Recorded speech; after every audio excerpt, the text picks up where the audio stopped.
ఏపీలో పవర్లోకి వచ్చినప్పటి నుంచి ఇప్పటి వరకు సుమారు 2 లక్షల కోట్ల వరకు అప్పులు తీసుకొచ్చిందట వైసీపీ ప్రభుత్వం. ఇవి కాకుండా కొత్త అప్పుల కోసం దారులు వెతుకుతూనే ఉంది. మొత్తం మీద ఎఫ్ఆర్బిఎం పరిమితిని సవరించినప్పటికి కూడా ఏపీకి అప్పులు సరిపోవడం లేదు. ఆ క్రమంలో ఆర్థిక లోటు కూడా రోజురోజుకు పెరుగుతోందని, పరిమితికి మించి తీసుకున్న అప్పులను తిరిగి చెల్లించాలని కేంద్రం ఏపీకి నోటీసులు పంపించింది కూడా. అసలే కాసులు లేక ఏపీ ఖజానా బోసిపోయింది. ఇలాంటి పరిస్థితుల్లో మళ్ళీ 1వ తారీఖు వచ్చేస్తుంది. ఈ నెలలో అయినా ఉద్యోగులకు 1వ తేదీన జీతాలు ఇచ్చే పరిస్థితి ఉందా?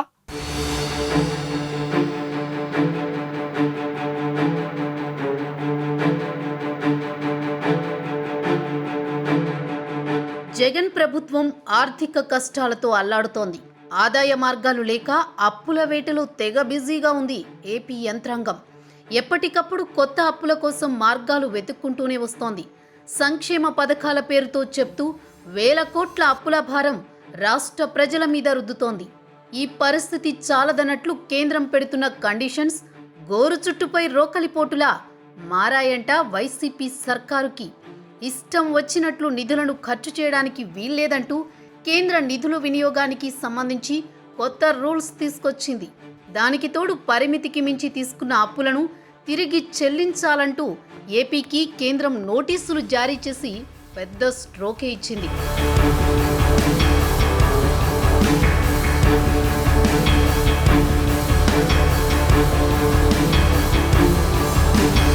కోవిడ్ కారణంగా ఆర్థిక పరిస్థితి దెబ్బతినడం, ఆదాయం తగ్గిపోవడంతో అన్ని రాష్ట్రాలకు 2% అదనంగా అప్పు తెచ్చుకునేందుకు కేంద్ర ప్రభుత్వం అవకాశం కల్పించింది. కేంద్రం వెల్లడించిన లెక్కల ప్రకారం పెంచిన శాతంతో కలిపి ఏపీ 49,497 కోట్ల రూపాయల రుణం తీసుకోవాల్సి ఉండగా 54,000 కోట్ల రుణం తీసుకువచ్చిందని కేంద్రం ప్రకటించింది.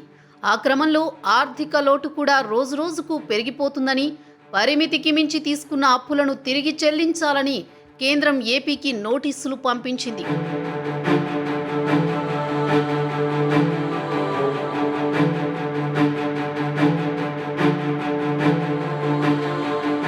ఇలాంటి పరిస్థితిలో మళ్లీ 1వ తారీఖు దగ్గర పడింది. ఏపీలో సామాజిక పింఛన్లు తీసుకునే వారికి 1వ తేదీ టంచనుగా ఆర్థిక సాయం అందుతున్న భరోసా ఉంది. మరి ప్రభుత్వ ఉద్యోగుల్లో ఆ మేరకు ధైర్యం ఉందా? 1వ తేదీ తాము జీతం డ్రా చేసుకుంటామనే నమ్మకం వారిలో ఉందా? పోనీ ప్రభుత్వ ఉద్యోగులుగా పదవీ విరమణ చేసిన వారు తమకు వచ్చే పింఛన్ 1వ తేదీనే తీసుకుంటారనే హామీ ఎవరైనా ఇవ్వగలరా అంటే అంత సినిమా కనిపించడం లేదు.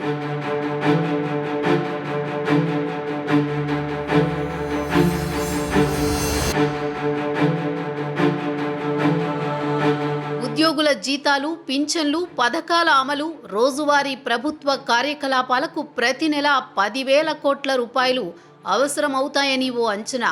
ఇప్పటికిప్పుడు ఆ మేర నిధులు ప్రభుత్వం వద్ద లేవు. జీతాల కోసం ఖచ్చితంగా అప్పు చేయాల్సిన పరిస్థితి. మరోవైపు ఇప్పటికే ఓవర్ డ్రాఫ్ట్కి వెళ్లిపోయారని, ఇకపై అప్పు పుట్టదని వార్తలొస్తున్నాయి. దానికి తోడు కేంద్రం కండిషన్స్తో ఏపీ ఆర్థిక శాఖ అధికారులు తలలు పట్టుకుంటున్నారు. ఏపీ సర్కార్ పరిమితికి మించి అప్పు చేస్తుందనేది పేపర్పై ఉన్న నిజం. రాజ్యసభలో కేంద్ర ఆర్థిక శాఖ సహాయ మంత్రి కూడా ఇదే విషయంపై వివరణ ఇచ్చారు. 15వ ఆర్థిక సంఘం సిఫార్సుల మేరకు ఏపీ ప్రభుత్వం తీసుకోవాల్సిన దానికంటే అదనంగా రుణం తీసుకుందని చెప్పుకొచ్చారు.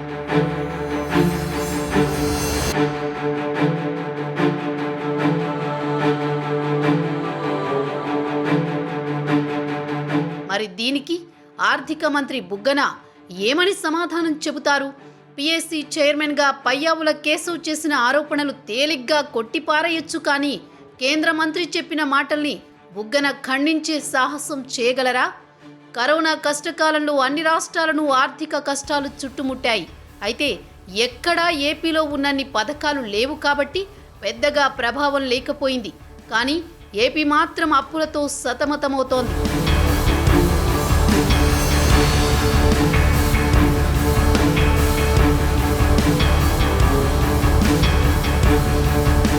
సంక్షేమ పథకాల అమలుతో మంచి ప్రభుత్వం అనిపించుకోవాలని జగన్ సర్కార్ తెగ తాపత్రయపడుతోంది.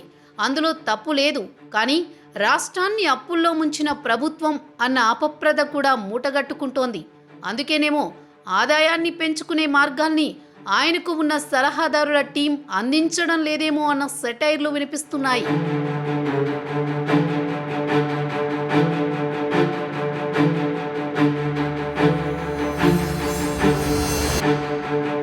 వాస్తవానికి జీతాలు వచ్చే 1వ తేదీ ఉద్యోగులకు పండగ లాంటిది. సక్రమంగా వేతనాలు పడక గత 4 నెలలుగా తమ జీతాల్లో ఆ పండగే లేకుండా పోయిందని ఉద్యోగులు వాపోతున్నారు. పాలు, కూరగాయలు ఇచ్చేవారు కూడా ప్రభుత్వ ఉద్యోగులను చులకనగా చూస్తున్నారని ఏపీ ఎన్జీఓ నేతలే అంటున్నారు. రిటైర్డ్ ఉద్యోగులకు ఇవ్వాల్సిన బెనిఫిట్స్ కూడా కొద్ది నెలల నుంచి అందడం లేదని, ఉద్యోగ, ఉపాధ్యాయ, కార్మిక పెన్షన్లు అందించడంలో 37 నెలల నుంచి జాప్యమవుతోందని చెప్పుకొస్తున్నారు. ఒక జిల్లాలో ఉద్యోగులకు పెన్షన్ వస్తే మరో జిల్లా వారికి అందడం లేదంట. ఇలాంటి దుస్థితిలో కనీసం జీతాలైనా సరైన సమయంలో ఇచ్చేలా ఆర్థిక వనరులను ప్రభుత్వం సమకూర్చుకోవాల్సి ఉంది. మరి అది ఎప్పటికీ కార్యరూపం దాలుస్తుందో చూడాలి.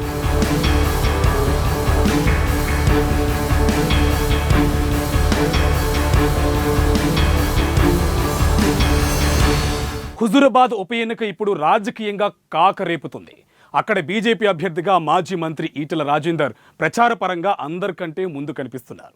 అయితే ఇంకా క్యాండిడేట్ను ప్రకటించకపోయినా టీఆర్ఎస్ కూడా ఎలాగైనా ఆ స్థానాన్ని దక్కించుకోవాలన్న పట్టుదలతో పావులు కదుపుతోంది. బలహీన వర్గాల నేతనంటున్న ఈటెలకు చెక్ పెట్టడానికి కొత్త అస్త్రాలు ఎక్కుపెడుతోంది.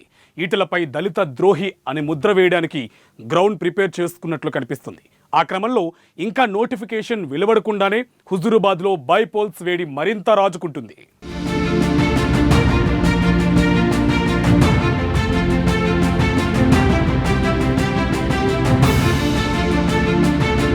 బడుగు బలహీన వర్గాలను కేసీఆర్ చిన్నచూపు చూస్తున్నారని, మంత్రులను, ఎమ్మెల్యేలను అడ్డుపెట్టుకుని బడుగులపై బ్రహ్మాస్త్రం ప్రయోగిస్తున్నారని మొదటి నుంచి మండిపడుతూనే ఉన్నారు మాజీ మంత్రి ఈటెల రాజేందర్. బీసీ నేతగా మంచి ఇమేజ్ సంపాదించుకున్న ఆయన కేసీఆర్ని దొర పేరుతో టార్గెట్ చేస్తున్నారు. అయితే ఇప్పుడు హుజూరాబాద్లో రాజకీయం మారిపోయినట్లు కనిపిస్తోంది. కేసీఆర్ని దొర అని హైలైట్ చేయాలనుకున్న ఈటెలపై దళిత ద్రోహి అనే ముద్ర పడేలా అధికార పార్టీ పక్కా ప్లానింగ్తో ముందుకెడుతున్నట్లు కనిపిస్తోంది.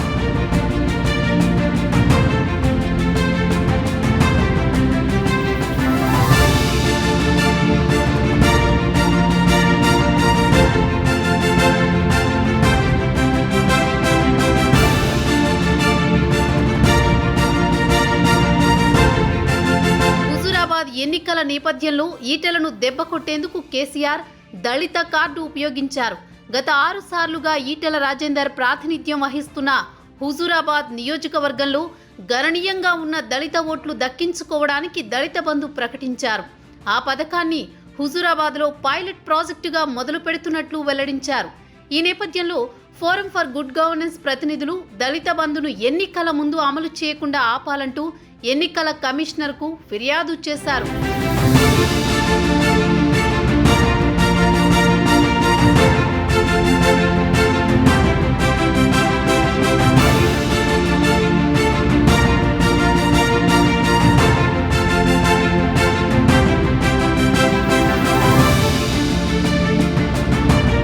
గుడ్ గవర్నెన్స్ ప్రతినిధుల్ని ఆ దిశగా ప్రోత్సహించి ఎన్నికల కమిషన్ వరకు పంపింది ఈటెలేనని విమర్శించడం మొదలుపెట్టారు టీఆర్ఎస్ నేతలు.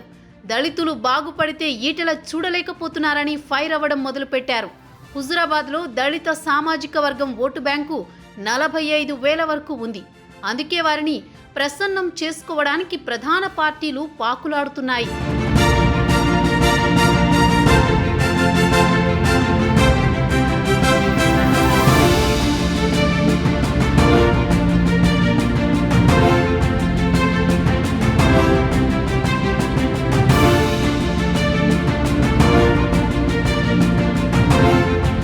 విచిత్రం ఏంటంటే వారి ఓట్లు కావాలి కానీ వారికి ఏ పార్టీ సీటు ఇచ్చే పరిస్థితి లేదు. 25 ఏళ్లుగా ప్రధాన పార్టీల నుంచి అక్కడ దళిత అభ్యర్థి బరిలోకి దిగలేదు. పోనీ ఇప్పుడు కాంగ్రెస్, టీఆర్ఎస్లు ఆ లోటు తీరుస్తాయా అంటే గ్యారంటీ లేదంటున్నారు. ఏది ఏమైనా బీసీ సామాజిక వర్గమైన ఈటెల వర్గాన్ని దళితులకు వ్యతిరేకంగా చిత్రీకరించేందుకు టీఆర్ఎస్ ప్రయత్నిస్తుందన్న అభిప్రాయం వ్యక్తమవుతోంది.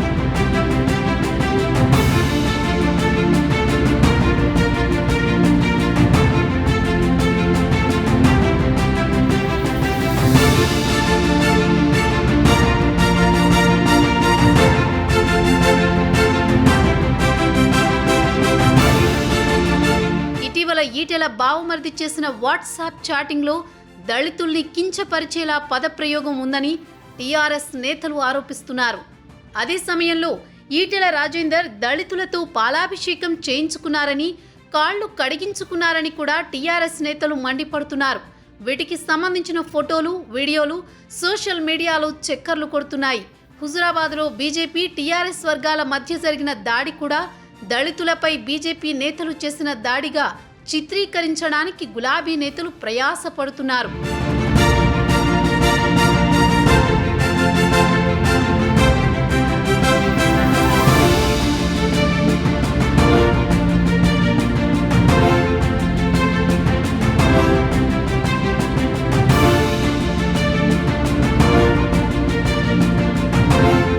దొరల పార్టీలో బలహీన వర్గానికి చెందిన తనలాంటి వారికి మనుగడ లేదంటూ టీఆర్ఎస్ నుంచి బయటకు వచ్చి బీజేపీలో చేరిపోయారు ఈటెల రాజేందర్. దాంతో ఆయనపై నియోజకవర్గంలో సింపతి పెరిగింది.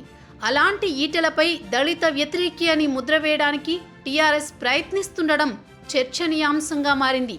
మరి కేసీఆర్ వర్సెస్ ఈటెలగా ఉన్న ఇక్కడి వార్ మున్ముందు ఏ టర్న్ తీసుకుంటుందో చూడాలి.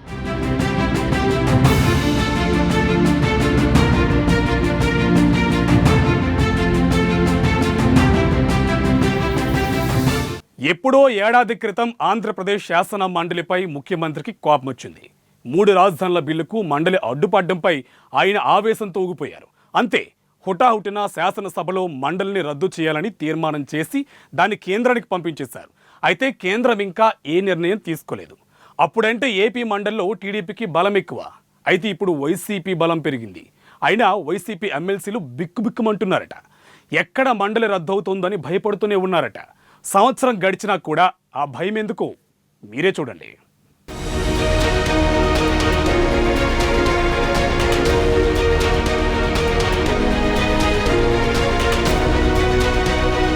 వైసీపీ అధినేత ముఖ్యమంత్రి వైఎస్ జగన్ ఆవేశం తమ పదవులకు ఎసరు తెస్తుందేమోనని వైసీపీ ఎమ్మెల్సీలు టెన్షన్ పడుతున్నారిప్పుడు.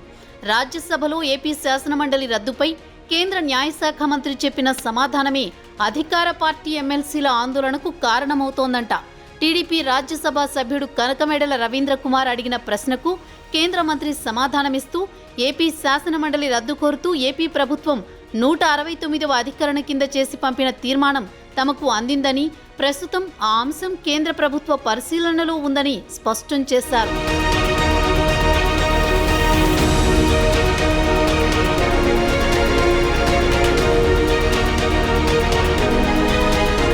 అప్పట్లో శాసన మండలిలో తమకు బలం ఉండడంతో టీడీపీ 3 రాజధానుల బిల్లును అడ్డుకుంది. దీంతో కోపోద్రిక్తుడైన ముఖ్యమంత్రి వైఎస్ జగన్ అసలు ఆ మండలి లేకుండా చేస్తే పీడా పోతుందని కఠిన నిర్ణయం తీసుకున్నారు. ఆ క్రమంలో 2020 జనవరి చివరి వారంలో ఆంధ్రప్రదేశ్ శాసన మండలిని రద్దు చేస్తూ శాసనసభ తీర్మానించింది. ఆ మేరకు ముఖ్యమంత్రి వైఎస్ జగన్మోహన్ రెడ్డి ప్రవేశపెట్టిన బిల్లుకు వైసీపీ ఎమ్మెల్యేలు 132 మంది, జనసేన ఎమ్మెల్యే ఒకరు అనుకూలంగా ఓటేశారు.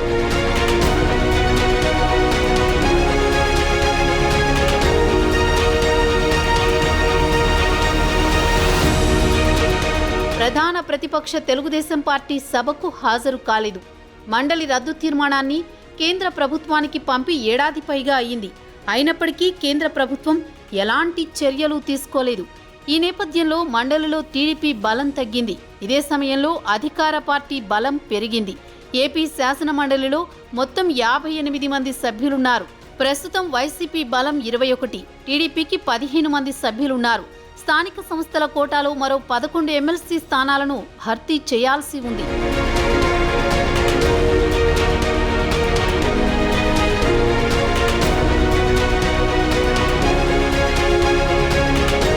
ఎంపీటీసీ, జెడ్పీటీసీ ఓట్ల లెక్కింపు ప్రక్రియ వ్యవహారం న్యాయస్థానంలో ఉన్న విషయం తెలిసిందే.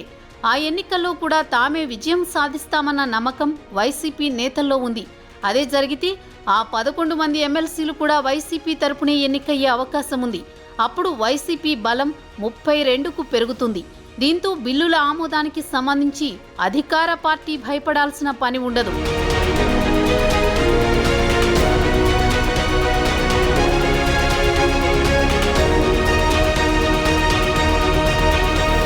ఇలాంటి పరిస్థితుల్లో రాష్ట్ర ప్రభుత్వం కోరినట్టు కేంద్ర ప్రభుత్వం మండలి రద్దు నిర్ణయాన్ని తీసుకుంటే తమ పరిస్థితి ఏంటని ఆందోళన వైసీపీ ఎమ్మెల్సీలో నెలకొందట. ఇటీవల మండలి రద్దు తీర్మానంపై ప్రభుత్వ సలహాదారు సజ్జల రామకృష్ణారెడ్డి మాట్లాడుతూ ఆ తీర్మానానికి కట్టుబడి ఉన్నామని స్పష్టం చేసి ఎమ్మెల్సీలో టెన్షన్ పెంచేశారు. అయితే రద్దు చేయాలని కేంద్ర ప్రభుత్వంపై ఒత్తిడి మాత్రం తీసుకొచ్చేది లేదని ఆయన తేల్చి చెప్పారు.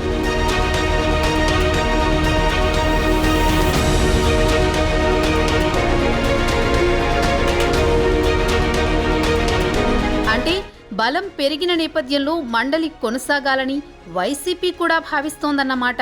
నాడు 3 రాజధానుల బిల్లులకు అడ్డుపడ్డారనే కోపంతో మండలిని రద్దు వ్యవహారం ఆవేశంలో తీసుకున్న నిర్ణయమని అందరికీ తెలిసిందే. అప్పటి జగన్ నాటి ఆవేశం ఇప్పుడు తమ పదవులకు ఎక్కడ ఎసరు తెస్తుందోనని వైసీపీ ఎమ్మెల్సీలు భయపడుతూనే ఉన్నారంట.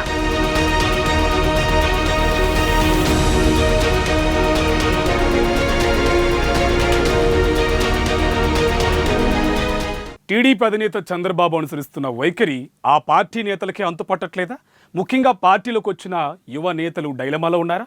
2019 ఎన్నికలకు ముందు చాలా మందిని పార్టీలోకి చేర్చుకున్న చంద్రబాబు కొందరికి టికెట్లు ఇవ్వలేకపోయారు. అయితే పార్టీ అధికారంలోకి రాగానే నామినేటెడ్ పదవులు ఇస్తామని హామీ ఇచ్చారు. దీంతో వైసీపీని వీడి చాలా మంది యువ నేతలు టీడీపీ బాట పెట్టారు. అయితే పార్టీ అనుకున్న విధంగా అధికారంలోకి రాలేదు. ఆ క్రమంలో గెలిచిన ఎమ్మెల్యేలో కొందరు పార్టీకి దూరంగా ఉంటున్నారు. ఇలాంటి పరిస్థితుల్లో కొత్త వారిని పట్టించుకునే తీరిక చంద్రబాబుకు లేకుండా పోయిందంటున్నారు. ఆ ఎఫెక్ట్తో యువ నేతలు తమ పొలిటికల్ ఫ్యూచర్పై పునరాలోచనలో పడ్డారట.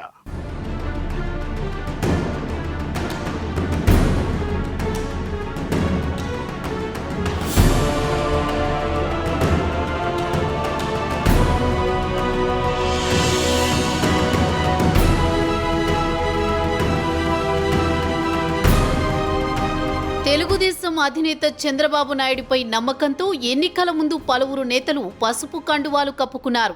తాము ఆశించిన టికెట్ దక్కకపోయినా టీడీపీ కోసం కష్టపడ్డారు. పార్టీ మళ్లీ అధికారంలోకి వస్తే ఫ్యూచర్ ఉంటుందన్న నమ్మకంతో సైకిల్ సవారీ చేశారు. అయితే టీడీపీ పరాజయం పాలవడంతో సీన్ మారిపోయింది. మున్ముందు తమ భవితవ్యం ఏంటా అన్న బెంగ వారిలో కనిపిస్తోందట.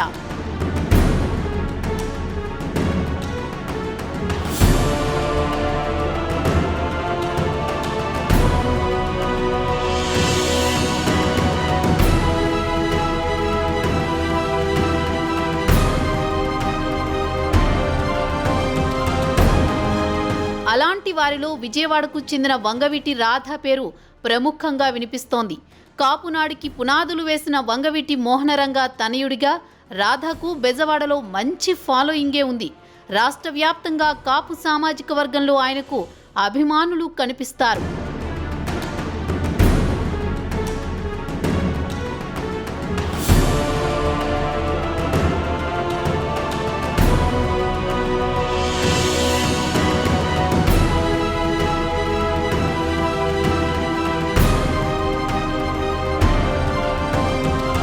ఆయనకు 2019 ఎన్నికలకు ముందు వరకు వైసీపీలో ఉన్నారు. అయితే ఆ ఎన్నికల్లో తాను కోరుకున్న టికెట్ ఇవ్వలేదని టీడీపీలోకి జంప్ చేశారు. టీడీపీలో పోటీ చేసే ఛాన్స్ దక్కకపోయినా చంద్రబాబు మళ్లీ సీఎం కావాలంటూ పెద్ద యాగమే చేశారు. అదే సమయంలో రాష్ట్రం మొత్తం పర్యటించి జగన్ సీఎం కాకుండా అడ్డుకుంటానని ప్రకటించారు. కాపునాడు వ్యవస్థాపకుడైన ఆయన తండ్రి రంగా వారసుడిగా ఆయనకు మంచి జనాదరణే కనిపించింది.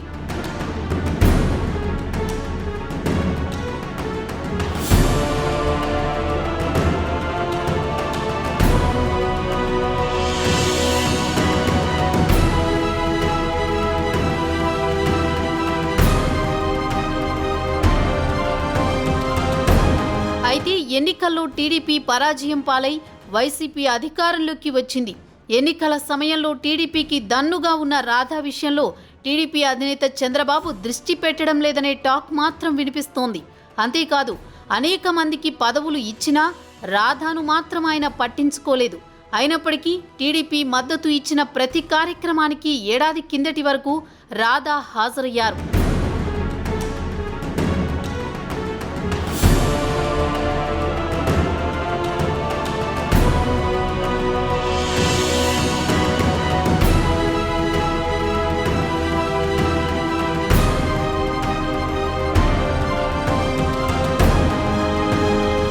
రాజధాని ఉద్యమానికి మద్దతుగా నిలిచారు.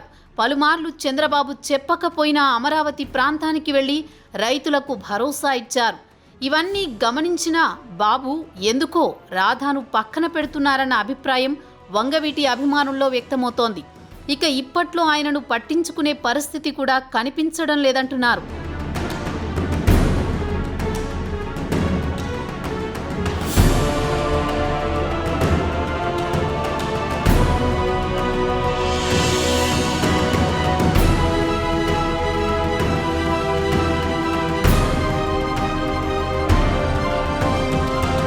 పైగా బెజవాడలో రాధ ఇష్టపడే బెజవాడ సెంట్రల్ సీటు నుంచి టీడీపీ సీనియర్ నేత బోండా ఉమా ఉన్నారు. ఈ నేపథ్యంలో ఉందామా పోదామా అనే చర్చ వంగవీటి వర్గంలో జోరుగా సాగుతోందట. మరి సామాజిక వర్గం పరంగా మంచి గుర్తింపు ఉన్న కీలక నేతను చంద్రబాబు పోగొట్టుకుంటారా, లేకపోతే రాధ మనసు మారకుండా చూసుకుంటారా అన్నది చూడాలి.